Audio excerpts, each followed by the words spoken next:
Yesterday in English grammar we discussed about kinds of sentence. First assertive sentence and second interrogative sentence.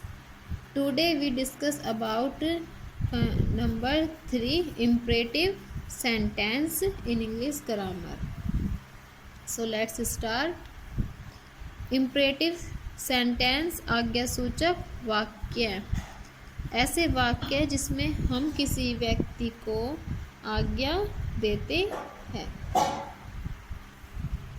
First we see definition of imperative sentence.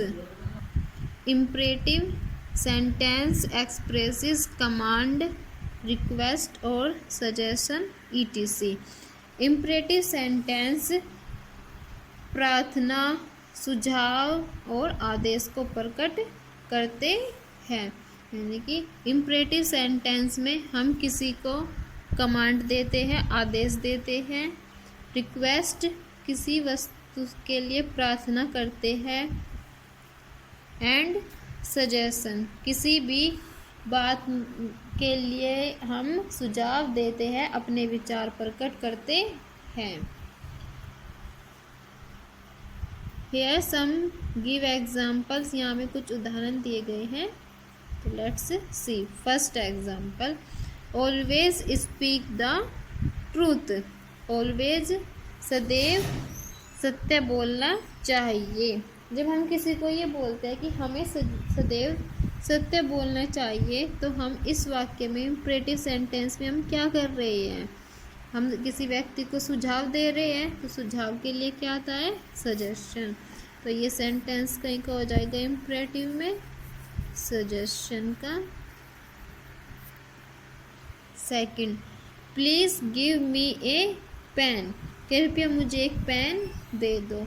हम किसी व्यक्ति से कोई वस्तु मांग रहे हैं, please give me a pen, तो हम उससे क्या कर रहे हैं? प्रार्थना कर रहे हैं. तो प्रार्थना के लिए क्या आएगा? रिक्वेस्ट. तो ये हो जाएगा रिक्वेस्ट. हम इस सेंटेंस में रिक्वेस्ट कर रहे हैं. थर्ड एग्जांपल हमें दिया है गेट आउट, बाहर जाओ.